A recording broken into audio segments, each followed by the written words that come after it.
नमस्कार, स्वागत है आपका NDTV राजस्थान पर। अजमेर में एक फैक्ट्री से नाइट्रेट गैस के रिसाव ने प्रशासन पर गंभीर सवाल खड़े कर दिए हैं। इस फैक्ट्री में तेजाब की रिफिलिंग होती थी। बड़े टैंकर से तेजाब लाकर ड्रमों में भरकर उसकी सप्लाई होती थी। टैंकर से तेजाब निकालने के दौरान ही उसके अंदर से नाइट्रेट गैस का रिसाव शुरू हुआ, जिसमें 3 लोगों की जान चली गई है। 30 से ज्यादा लोग घायल हैं। आपको जानकर हैरानी होगी कि जिस जमीन पर यह फैक्ट्री चल रही थी उसका आवासीय पट्टा था, लेकिन उसका इस्तेमाल कमर्शियली हो रहा था।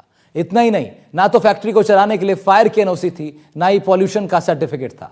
सवाल यह है कि आखिर रिहायशी इलाकों में इस तरह के धंधे चल कैसे रहे हैं, यह कितना खतरनाक है और इस पर जिम्मेदार एजेंसियां क्यों कार्रवाई नहीं करती।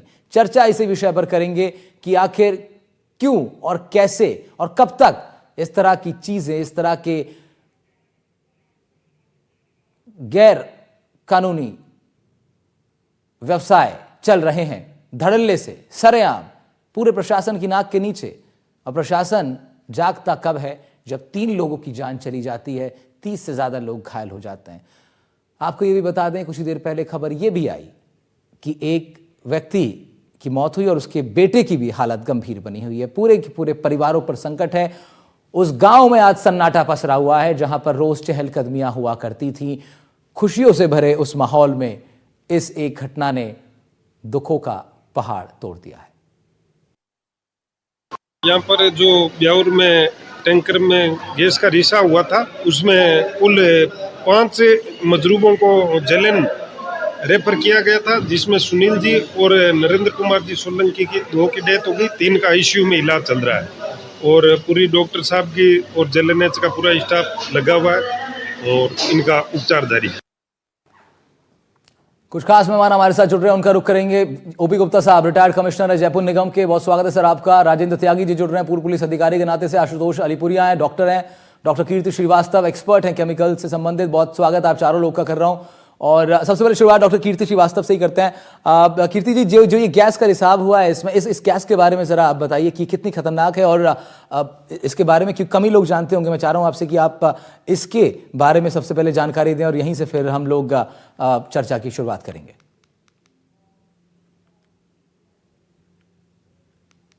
जी, पहले तो सभी NDTV राजस्थान के दर्शकों को मेरा नमस्कार।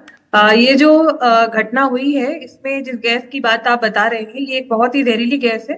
और इससे सबसे जो इसकी मुख्य बात ये है, जब भी कोई गैस का रिसाव होता है, क्योंकि गैस का जब संग्रहण किया जाता है तो ये काफी उच्च दबाव में होता है। तो एक सिलेंडर के अंदर जब गैस बाहर निकलती है उसमें से, तो ये इतनी तेजी से पूरे एनवायरमेंट में फैल जाती है कि इससे बचना बहुत ही मुश्किल है। और ये जो नाइट्रेट गैस है, ये इतनी जहरीली गैस है कि आपने जैसे देखा कि उसके संपर्क में जो आए थे तुरंत ही उनकी जो है मृत्यु हो गई। तो ऐसी गैस के रिसाव में और इस तरह के जो मामले होते हैं, उसमें जो मृत्यु का मुख्य कारण होता है वो होता है दम का घुट जाना, और उसके साथ ही कुछ ऐसी जहरीली गैस जैसे अमोनिया है। कुछ अभी हाल के मामलों में हमने स्टाइरीन गैस का भी देखा, जहाँ पे तेलंगाना और विशाखापट्टनम में, तमिलनाडु में कुछ ऐसे केस हुए। तो क्योंकि हमारा जो देश है बहुत तेजी से आगे बढ़ रहा है और ये एक इंडस्ट्रियल इकोनॉमी बनता चला जा रहा है, तो ऐसी बहुत सारी फैक्ट्रीज हैं जिसमें अब केमिकल्स का इस्तेमाल किया जा रहा है। तो यहाँ पे जो दर्शक है, मैं उनको बताना चाहूंगी कि एक यूनाइटेड नेशन ने GHS सिस्टम दिया है, जिसमें केमिकल को एक सिंबल दिया जाता है और इसमें टोटल 9 सिंबल होते हैं। तो इस तरह के जो खतरनाक रसायन है, खतरनाक केमिकल है, जो कहीं भी यूज हो रहे हैं, अगर आप ध्यान देंगे तो उनका एक चित्र बना हुआ होता है और उस चित्र को देख के ये पता चलता है कि उसका स्वभाव कैसा है। क्या ये आग पकड़ लेगा, क्या ये कोई दूसरी तरह की रिएक्शन करने वाला है, इससे क्या हो सकता है।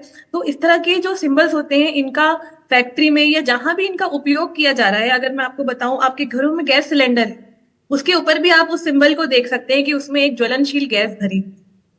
तो इस तरह के सिंबल्स की जानकारी लोगों में होना बहुत जरूरी है। इसके अलावा बहुत सारे ऐसे एप्लीकेशंस हैं जहाँ पे जब गैस यूज हो रही है तो आसपास के लोग और वहाँ काम करने वाले जो कर्मचारी हैं, उन कर्मचारियों के लिए भी एक उचित ट्रेनिंग होनी चाहिए उनकी। इसके अलावा जो मुझे इस घटना से समझ में आया कि वहाँ उस फैक्ट्री में सबसे ज्यादा जो परेशानी वाली बात थी कि जो स्टाफ मेंबर्स थे उनके पास में पर्सनल प्रोटेक्शन के लिए कोई इक्विपमेंट नहीं था। जो इस तरह की जो केमिकल फैक्ट्री होती है जहाँ पे एसिड या गैसेड, उनका मतलब अगर कोई यूज नहीं हो रहा है और उनको फिर भी वहां पे किसी कारण से रखा गया है, तब भी वहां के कर्मचारियों के पास पर्सनल प्रोटेक्शन इक्विपमेंट होते हैं, जैसे ग्लव्स है, गॉगल्स हैं, और वही उनको इस तरह की इमरजेंसी सिचुएशन में बचाते हैं। और क्या कुछ क्योंकि और हमारे क्या बहुत सारे आपने अच्छा पॉइंट आपने उठाया डॉक्टर कीर्ति, कि भाई और क्या कुछ चीजें ऐसी हैं जो कि केमिकल फैक्ट्री को चलाने के लिए या फिर केमिकल संबंधित कोई भी व्यवसाय है उसको रन करने के लिए जो बहुत मैंडेटरी है, जो कि बहुत जरूरी है। ओपी गुप्ता साहब हमारे साथ हैं, आप रिटायर्ड कमिश्नर है जयपुर निगम में, आपने अपनी सेवाएं दी हैं। गुप्ता साहब, जरा आप इस पर प्रकाश डालें कि बताएं जरा कि केमिकल संबंधित इस तरह के सेंसिटिव व्यवसायों के लिए क्या कुछ मुख्य गाइडलाइंस हैं और कौन सी वो चीजें हैं जो मैंडेटरी हैं, क्योंकि इस फैक्ट्री में कुछ भी नहीं हो रहा था। जो चीजें मैंडेटरी हैं, जो चीजें जरूरी हैं, उसमें से एक भी यहां तो नहीं हो रहा था, लेकिन फिर भी आप बता दें कि क्या कुछ होना चाहिए था। कोई भी फैक्ट्री चलाता है या तो इंडस्ट्री डिपार्टमेंट के अंदर आती है या नगर निगम के अधीन आती है। अब उसको जो फैक्ट्री चला रहा है, जिससे 10 से कम मजदूर है तो वो नगर निगम उसको देख रेख करता है, और 10 से ज्यादा मजदूर है तो इंडस्ट्री डिपार्टमेंट के अधीन आती है। ठीक है। तो उनको फैक्ट्री वालों को टाइम टू टाइम उनको चेक करना चाहिए। बिना एनओसी के चल रही है जैसा कि आ रहा है, बिना एनओसी चल रही है तो बहुत गंभीर विषय है। लेकिन क्या है, कई बड़े नेताओं की या किसी ऐसे अप्रोच वाले आदमियों की होती है, वो कोई चेक करने जाता है तो उनको दबाकर, उन पर दबाव डालकर या रुकवा देते हैं, मतलब उस पर कार्रवाई नहीं करने देते। अभी बहुत गंभीर विषय है, इतनी एसिड बनाने जैसी फैक्ट्री जिसमें कितना गंभीर हादसे हो और फिर सकते गुप्ता हैं। साहब, ये कमर्शियली यूज के लिए थी भी नहीं प्रॉपर्टी, ये तो रिहायशी कमर्शियल यूज के लिए नहीं है। बोलो कमर्शियल यूज तो फिर भी दुकान खोल ले, हाँ, खोल लेते, इतना हाँ, गंभीर विषय हाँ, नहीं है। लेकिन एसिड की फैक्ट्री अगर वो आबादी एरिया में खोलता है तो बहुत गंभीर विषय है। जो भी अधिकारी है उनको इस पर कार्रवाई करनी चाहिए थी। लेकिन अब ये है कि कभी हादसा होता है जब भी लोगों की आंखें खुलती है। आज भी बहुत जगह एरियो में हमने देखा है ऐसी फैक्ट्रियां चल रही है, तो जब हादसा होता है जब भी प्रशासन चेतता है तो भाई ये नहीं होनी चाहिए। और वैसे कोई कार्रवाई इन पर नहीं कर पाता, कोई करता है तो उसको कोई ना कोई तरीके से चुप करा दिया जाता है। नहीं तो मेरा हिसाब गुप्ता ये साहब, है कि इतना आसान है क्या चुप करा देना? क्या इतना आसान है कि निगम को या एडमिनिस्ट्रेशन को इन लोग को चुप करा देना? भाई इतना आसान तो नहीं होना चाहिए, क्योंकि मैटर बहुत सेंसिटिव है ना गुप्ता साहब, केमिकल संबंधित बातचीत है पूरी। सही है, बिल्कुल नहीं है। लेकिन आप समझिए कि जो चल रही है हादसा नहीं होता, अरे साहब चलने दो, कितने रोजगार कर रहे हैं, इतने लोगों को बेरोजगार हो जाएंगे, इस तरह के बहाने नेता होते हैं। वो अप्रोच लगाता है, तुमको क्या दिक्कत है, कोई कंप्लेंट आई है। जब तक कंप्लेंट नहीं आती है जब तक लोग बाग उसको ज्यादा गंभीरता से नहीं लेते हैं। निगम की और इंडस्ट्री डिपार्टमेंट की यही प्रक्रिया है। मैंने अपनी नौकरी में देखा है, कभी कोशिश करते हैं तो कुछ ना कुछ उनको कह दिया अभी कोई दिक्कत आ रही है क्या आपको, आपको क्या दिक्कत है, कोई कंप्लेंट आई है क्या? ठीक है साहब, ये प्रक्रिया ये है। बहुत इंपॉर्टेंट बात आपने की गुप्ता साहब, कि जब तक स्थानीय लोगों की कंप्लेंट नहीं आती है तब तक निगम हो या कोई भी डिपार्टमेंट हो उसको लाइटली लेता है, उसको लगता है कि ठीक है काम चल जाएगा। तो यहाँ फिर एक बड़ी बात यह भी है कि इस तरह की जब चीजें हैं तो उसमें जागरूकता बहुत जरूरी है स्थानीय लोगों की, स्थानीय लोगों के माध्यम से कंप्लेंट जानी चाहिए। जो भी ऐसी तरह की फैक्ट्री खुले उनको पता होना चाहिए क्या होगा, इसमें किस तरह की गैस यूज हो रही है, इससे कितना खतरा है, तुरंत उसको रुकवाना दिए। अगर कोई स्थानीय आदमी कंप्लेंट करता है तो फैक्ट्री नहीं लग सकती इस तरह की, तो ये कम से कम। ठीक कह रहे हैं आप, ठीक कह रहे हैं। लेकिन गुप्ता साहब जरा ये भी बताइए कि केमिकल संबंधित जब कोई फैक्ट्री लगेगी, कोई उद्योग लगेगा, कुछ भी छोटा बड़ा माइक्रो स्केल पर या बड़े स्केल पर, तो उसके लिए कोई अलग से डिपार्टमेंट रहता है या फिर एक जनरल डिपार्टमेंट है, जैसे आपने बताया भाई निगम के अंडर आएगा या फिर उद्योग विभाग? इंडस्ट्री डिपार्टमेंट है, एक नगर निगम की एनओसी होती है, दूसरा फायर से लेना पड़ता है। हाँ। एक पर्यावरण का, जैसे एसिड वगैरह की, इसकी तो एनडीपी से लेना पड़ता है, पर्यावरण डिपार्टमेंट से सबसे पहले एनओसी लेनी पड़ती है, क्योंकि इससे तो माहौल खराब होगा। तो डिपार्टमेंट सब है, लेकिन कोई सतर्क कोई होता नहीं है जब तक कोई वो कंप्लेंट नहीं आए या हादसा नहीं हो। ठीक है, तो सब ठीक है, चल रहा है, काम चल रहा है, लोग रह रहे हैं, क्या दिक्कत है? आशुतोष अलीपुरिया साहब भी हमारे साथ हैं, डॉक्टर हैं आप। आशुतोष जी, डॉक्टर कीर्ति ने बताया इस केमिकल के बारे में, कितना ज़्यादा ये स्ट्रॉन्ग केमिकल तो है ही, लेकिन जब ये मानव शरीर में प्रवेश कर जाए या उसके टच में इंसान आ जाता है तो फिर बॉडी किस तरीके से रिएक्ट करती है, उसका उदाहरण तो हमारे सामने है, दुखद उदाहरण है। 3 लोग जान गंवा चुके हैं। लेकिन आप ज़रा थोड़ा आसान भाषा में विस्तार से बता सकें, एक्सप्लेन कर सकें अगर आप, कि कैसे ये केमिकल जो है ह्यूमन बॉडी को इफेक्ट करता है। बेसिकली क्या होता है, जब ये गैस जब भी रिलीज होती है एटमॉस्फेयर में तो स्मॉल पार्टिकल्स बन जाते हैं, इसको हम फ्यूम्स बोलते हैं, जो कि छोटे छोटे कण होते हैं इसके, जो कि इसमें एक्टिवली डिसमिनेट कर जाते हैं हवा में। तो जैसे ही ये हमारे कांटेक्ट में आते हैं, चाहे आईज हो चाहे स्किन हो, जब हम इनको इनहेल करते हैं सांस के थ्रू, तो ये हमारे डायरेक्टली लंग्स के अंदर जाते हैं। और लंग्स के अंदर जब जाते हैं तो ये म्यूकोसा को, पूरे हमारी इमेज को अंदर जो लंग्स की पूरी लाइनिंग है इसको पूरा अंदर से स्वेलिंग कॉज करते हैं, जिसकी वजह से हमें सांस लेने में दिक्कत आती है। तो ये इवेंचुअली हम देखा गया है कि जिससे हमें केमिकल न्यूमोनाइटिस बोलते हैं इसको कॉमन मेडिकल टर्म में, लंग्स काफी डैमेज हो जाते हैं और इसी वजह से लंग्स में पूरा ये स्वेलिंग आ जाती है, जिससे सांस लेने में लोगों को दिक्कतें और आती क्या हैं। बहुत जल्दी रिएक्ट करती है ये गैस?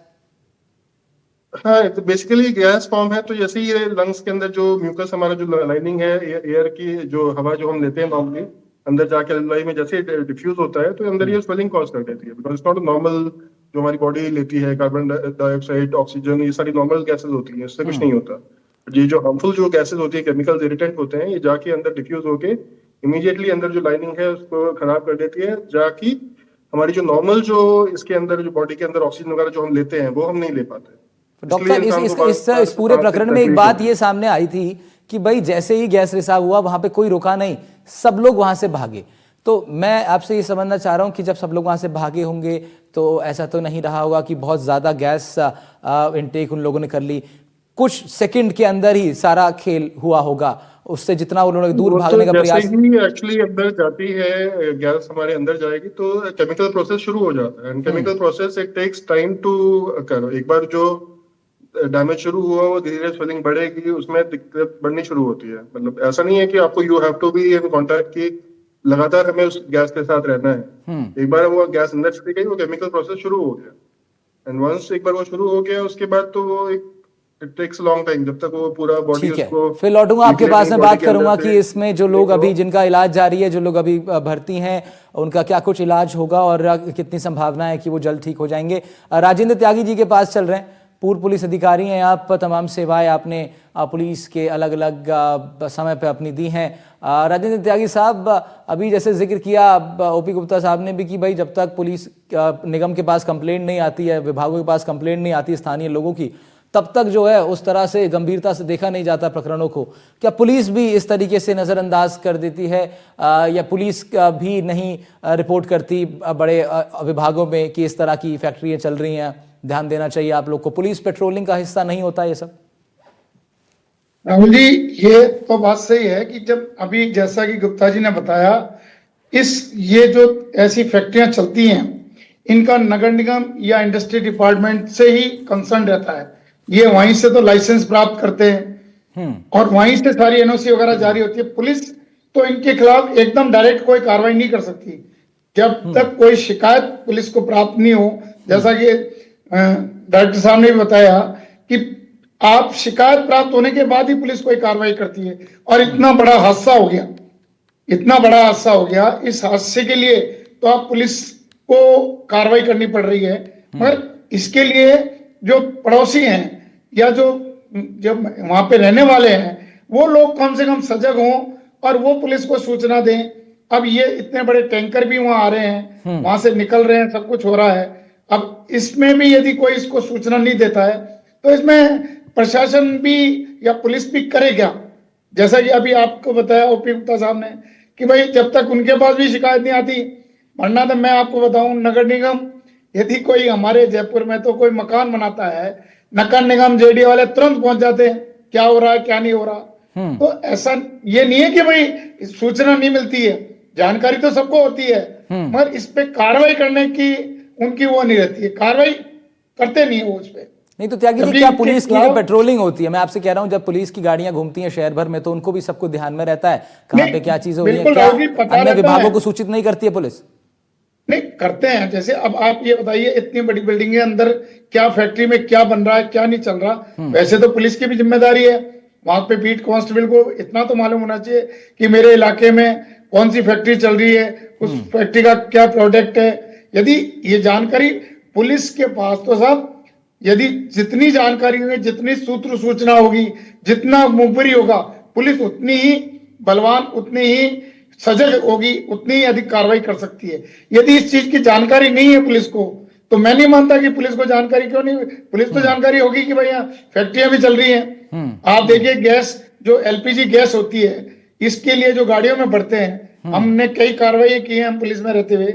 मैंने हर जिले में ये कार्रवाई करी है कि ओपन दुकानों के अंदर गैस से जो एलपीजी गैस आते हैं उनको कारों के अंदर भरते हैं। उन पे भी कार्रवाई होती है। तो वो तो दिखता हुआ है। अब यहाँ तो ये फैक्ट्री चल रही है, गेट लगा हुआ है, अंदर क्या हो रहा है क्या नहीं हो रहा। अब आप जैसे वहां टैंकर आ रहे हैं, बड़े टैंकर, तो वो भी किसी तरीके से आ रहे हैं। वहां पे कौन उनको चेक कर रहा है, कौन लाइसेंसिंग अथॉरिटी है, क्या लाइसेंसिंग अथॉरिटी कभी चेक किया? नहीं किया। नगर निगम ने कभी चेक नहीं किया।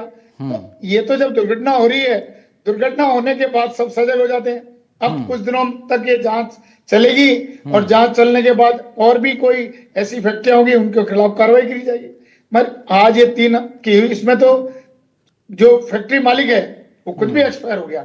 अब पुलिस 304A में कार्रवाई भी करती है, तो अब किसके खिलाफ करे उसमें देखा जाएगा। ये भी सारी चीजें देखी जाएंगी। ठीक बात है। ओपी गुप्ता साहब, ये मुद्दा सिर्फ यहीं पे ख़त्म नहीं हो जाता। जिस तरह अभी त्यागी जी ने भी कहा कि कुछ और फैक्ट्रियों पर कार्रवाई होगी, यानी वो फैक्ट्रियां हैं, वो एग्जिस्ट करती हैं, वो चल रही हैं, खुलेआम चल रही हैं। ऐसी बहुत सारी फैक्ट्रीज चल रही हैं। अभी तक सिलेंडरों में खुले में रिफिल कराने की प्रक्रिया अभी भी कई जगहों पर जारी है। राजस्थान के तो कई इलाकों में तो पेट्रोल बोतलों में आज भी बिकता है। ये तो ऐसे बहुत सारे सौ उदाहरण है जहां पर पूरा शहर ऐसा लगता है कि जैसे आग के गोले पर बैठा है, एक चिंगारी जो है पूरे शहर को ले डूबेगी। ऐसी भी स्थितियां कई जगहों पर हमने देखी हैं। लेकिन मैं आपसे वही जानना चाह रहा हूं कि सर अब ऐसे में क्या किया जाए। जो अब जैसे कई जगह ऐसा भी है कि जहां संकीर्ण गलियां हैं, छोटी गलियां हैं, गली मोहल्ले हैं, वहां पर एरियाज में लोगों ने फैक्ट्री बनाई हुई है। राजधानी दिल्ली में इसका बड़ा उदाहरण है। ऐसे में निगम की तैयारी कैसे होती है, कैसे आप लोग तैयार करते हैं इस तरह के डिजास्टर्स सिचुएशंस में डील करने के लिए? मैंने बताया ना सर, क्या है कि ये चलती रहती है फैक्ट्रियां, धीरे धीरे मकान है जिसने धीरे धीरे उसको डेवलप कर लिया। नहीं तो निगम के पास न किसी भी डिपार्टमेंट का इतना स्टाफ नहीं होता है कि वो हर गली में हर जगह नजर रखे। अब ठीक बात किसी ने है। मकान है धीरे धीरे लाके को 2 टैंकर रख दिए, कोई वो सिलेंडर रिफिलिंग कर रहा है, कोई क्या कर रहा है, छोटे छोटे काम करते हैं, धीरे धीरे उसको बढ़ाते जाते हैं। जब तक कोई कंप्लेंट नहीं आया या किसी नॉलेज में नहीं तो गुप्ता साहब, कोई तैयारी, हमारा एक प्लान बी भी रहता है कि अगर कुछ चीजें हमसे छूटी हुई हैं और उसमें अगर कुछ घटना ऐसी घटती है तो कैसे उसको मैनेज करेंगे? क्या इस तरह का एक प्लान रहता है निगम के पास? ऐसा कोई प्लान नहीं रहता। मैंने बताया ना साहब, इतना स्टाफ होता ही नहीं है निगम के पास भी नहीं है आज की तारीख में, और किसी डिपार्टमेंट के पास भी नहीं है कि हर गली का निगरानी कर सके। अगर गलियों के लिए एक सैनिटरी इंस्पेक्टर होता है, उसकी कोई नॉलेज में आ गई, कोई कचरा वचरा डाला तो वो कर देता है रिपोर्ट, तो उस पर कार्रवाई हो सकती है। या किसी ने कंप्लेंट करी है भाई इस तरह की, जैसे कोई बाहर आ रहा है, उस फैक्ट्री से कचरा बाहर आ रहा है, तो वो कचरे के हिसाब से रिपोर्ट कर सकता है, उसका चालान कर सकता है। ये फैक्ट्री बंद कराने की स्थिति आती है, उसमें काफी प्रॉब्लम्स आती है, इसलिए वो बंद नहीं करा पाते। अब धीरे धीरे ऐसे हादसे होंगे तो सतर्क होगी। जैसे होता है ना, कोई आबादी, कोई आतंकी ने हमला किया, पूरा रेड अलर्ट कर दिया गया, रेड अलर्ट कर दिया, तो वही स्थिति अब होनी है। रेड अलर्ट कर दिया जाएगा, अब सब फैक्ट्रियां चेक करेंगे उस एरिया में, और एरिया में स्टेशन होगा वहां भी चेक करेंगे, वही कार्रवाई होगी। लेकिन होगी उसी तरीके से वही। इतना नजर स्टाफ है, थोड़े दिन हो गई, ये बहुत महत्वपूर्ण विषय आपने उठाया है कि भाई स्टाफ ही इतना नहीं है कि निगम हो या अन्य विभाग हो, इतनी सारी फैक्ट्रियां धीरे धीरे। ये भी आपने बहुत ठीक बात कही गुप्ता साहब कि पहले शुरुआत में एक वो कमरा ले लिया गया, एक हॉल ले लिया गया, बाहर एक, फिर उसमें शटर लग जाता है, फिर धीरे धीरे 4 आदमी उसमें काम करने लगते हैं, फिर मालूम होता है कि ये 4 आदमी की जगह 8 हो गए, अब सुबह और शाम दोनों शिफ्ट में काम हो रहा है। क्या काम हो रहा है इसका अंदाजा तब लगता है जब वो चीजें बड़े रूप में आ जाती हैं। और एक बड़ी समस्या ये भी है कि जब चीजें बड़े रूप में आ जाती हैं तब उन्हें हटाना और मुश्किल हो जाता है, क्योंकि फिर उससे, जैसे अभी गुप्ता जी ने और दोनों लोगों ने जिक्र किया, त्यागी जी ने भी, कि भाई उससे रोजगार जुड़ गया। अब रोजगार जुड़ गया तो फिर सबसे बड़ा विषय ये आ गया कि भैया 20 लोग की नौकरी चली जाएगी अगर इसको बंद किया तो। फिर उसका ऑल्टरनेट ढूंढने में लग जाता है, प्रशासन भी, व्यवस्थाएं उसका ऑल्टरनेट ढूंढती हैं। और ये ऑल्टरनेट ढूंढने का जो क्रम है ये बड़ा कॉम्प्लिकेटेड है, अपने आप में एक बहुत डिबेटेबल इशू है ये।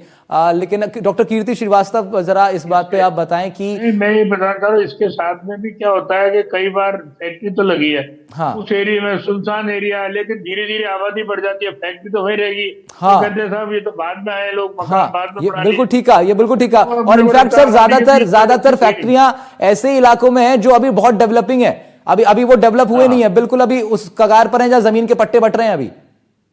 बिल्कुल सर गैस गोदाम देखिए, आपकी गैस गोदाम जो है, हाँ, वो अभी रिहायशी इलाकों में आगे गैस गोदाम, हाँ बिल्कुल सब गैस इलाकों में जितने भी एलपीजी गैस के गोदाम है सब रिहायशी इलाकों में आगे बनाए थे जब उनको आउटर में कराया था, लेकिन अभी आप देखेंगे सब गोदाम आउटर है। नहीं, अब दिक्कत ये भी तो हो रही है ना त्यागी जी, अब ये सारे आउटर के एरिया इनर हो गए हैं क्योंकि पॉपुलेशन वहां तक पहुंच रही है, आबादी पहुंच रही है। शिफ्ट तो करना पड़ेगा साहब, इनको शिफ्ट तो करना ही पड़ेगा। अब आप देखिए सर, जैसे अजमेर रोड का हादसा हुआ, हाँ। ये टैंकर वाला आज 200 फुट से हाँ। लेके और बगरू तक सारे कट बंद कर दिए गए हैं, बिल्कुल सारे कट। और अब आप देखिए सिर्फ एक टोल से पहले कट स्टार्ट खुला है, बाकी सारे कट पुल के नीचे से आगे। यदि ये चीजें, ये व्यवस्था पहले हो जाती, आज वो भागरोटा का पुल भी विद इन 6 मंथ तैयार होकर ठीक खड़ा हो है। गया। नहीं, ऐसी बहुत सारी, ऐसे बहुत सारे उदाहरण है त्यागी जी, ऐसे तो बहुत सारे उदाहरण है हाँ, एक ही शहर के ये अंदर तो किस किस पे ताजा काम उदाहरण है सर, ये करेगा। बिल्कुल ताजा उदाहरण है। डॉक्टर कीर्ति के पास चलते हैं, थोड़ा सा इस विषय में थोड़ा डिटेलिंग जान लेते हैं, क्योंकि ये जो गैस है जिसका जिक्र हो रहा है अमोनियम नाइट्रेट, इसके बारे में थोड़ी और जानकारी जरा हासिल कर लेते हैं डॉक्टर कीर्ति से। डॉक्टर कीर्ति, कहाँ कहाँ पे ये गैस इस्तेमाल होती है? जैसे तेजाब बनाने में ये इस्तेमाल हो रही थी यहाँ पर, और किन चीज़ों में इस गैस का यूज़ होता है, इंडस्ट्रियल पर्पज से या फिर अन्य प्रोडक्ट्स में? जी, इसका इस्तेमाल जो है तेजाब बनाने के अलावा इसका इस्तेमाल फर्टिलाइजर, जहाँ पे फर्टिलाइजर्स बनते हैं उन फैक्ट्रीज में होता है। इसके अलावा इसका इस्तेमाल जहाँ पे भी अमोनिया का इस्तेमाल हो रहा है वहां पे भी इस तरह की गैसेस का इस्तेमाल होता है। कई बार ऐसा भी होता है, ऐसी फैक्ट्रीज जहाँ पे ये डायरेक्टली किसी प्रोडक्शन प्रोसेस में नहीं होते, लेकिन सिर्फ पर्जिंग के पर्पज से इस तरह की गैसेस को यूज किया जाता है, जैसे मॉइस्चर हटाना है, पाइपलाइन में से क्लीन करना है, तो उस तरह से भी इस तरह की गैसों का इस्तेमाल होता है। पर हाँ, जहां भी इस तरह की गैसों का इस्तेमाल होता है उसके लिए मानक बने हुए हैं, और साथ ही उसके साथ में जो सपोर्टिंग इक्विपमेंट, जो प्रोटेक्टिव इक्विपमेंट होते हैं, जैसे गैस डिटेक्शन सिस्टम वहां पे जरूर होता है जब भी ऐसी गैसों का इस्तेमाल किया जाता है। फिर वहां गैस मास्क जरूर दिए जाते हैं जो काम करने वाले लोग होते हैं। तो इस तरीके से इनका इंडस्ट्रियल यूज जो है वो बुरा नहीं है, बल्कि हर लेवल पे इसके लिए जागरूकता होना बहुत जरूरी है। ठीक है आपने। डॉक्टर आशुतोष, अब जो लोग भर्ती हैं जिनका इलाज जारी है, अब क्या किस तरीके से उनको ठीक करने की प्रक्रिया रहेगी? क्या जल्दी स्वस्थ हो जाएंगे या फिर कुछ साइड इफेक्ट्स हैं जो उनकी बॉडी में कुछ कुछ समय पर दिखते रहेंगे?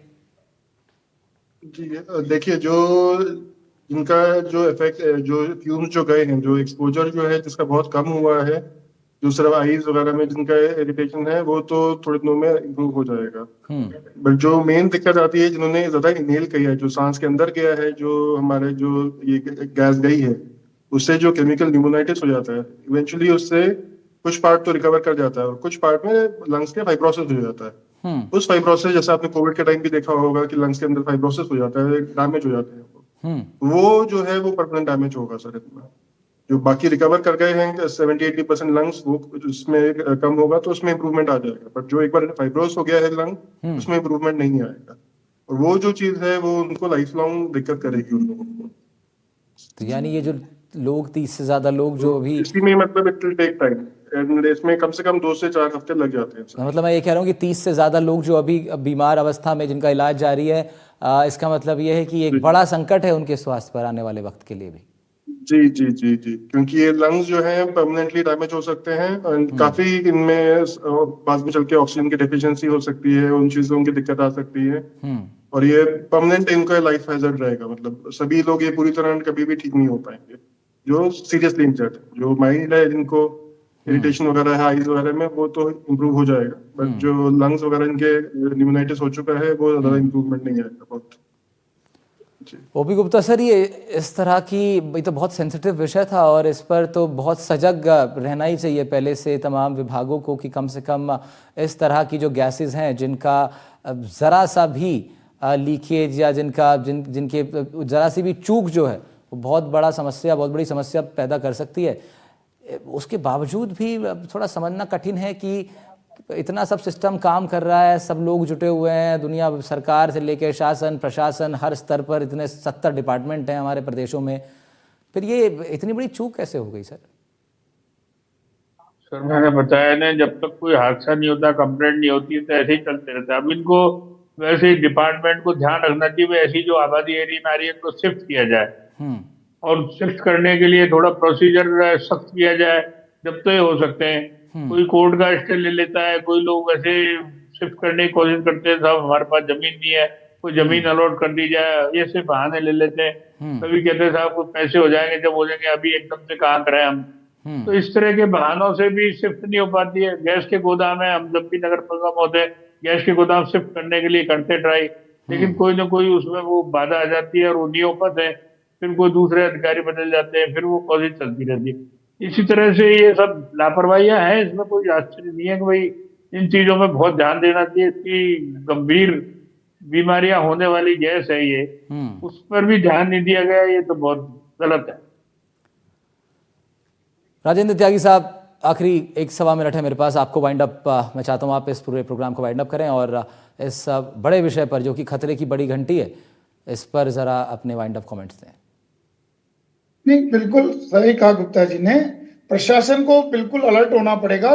ये चीजें, ये घटना होने के बाद यदि मालूम पड़े, उससे फायदा है कि ये पहले भी इन सारी फैक्ट्रियों को जो आबादी क्षेत्र में बनी है, मेरा तो मानना है कि इनकी तुरंत जांच करके और इनको तुरंत शिफ्ट करना चाहिए। देखिए, इंडस्ट्रियल एरिया में तो रोड भी चौड़ी हैं और इंडस्ट्रीज, वो हादसे तो होते ही रहते हैं, हादसे तो इंडस्ट्रियल एरिया में भी हो सकते हैं, मगर वहां ये चीजें सुविधाएं हैं, फायर ब्रिगेड टाइम से पहुंच सकती है, सारे उनके लाइसेंसिंग है वो भी मालूम हो सकते हैं। तो मेरा मानना है कि विभागों को, इंडस्ट्री विभाग, निगम जो जो भी संबंधित विभाग है, उनको इनके ऊपर जांच करनी चाहिए और तुरंत ऐसी जो खतरनाक जहरीली गैसों वाली फैक्ट्रियां हैं, इनको आबादी क्षेत्र से तुरंत शिफ्ट कर देना चाहिए।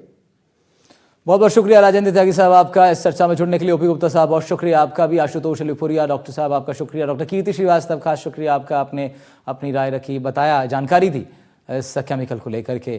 तो देखिए, एक बड़े शायर का एक शेर याद आता है कि कौन सीखा है सिर्फ बातों से, यहाँ हर किसी को यहाँ एक हादसा ज़रूरी है।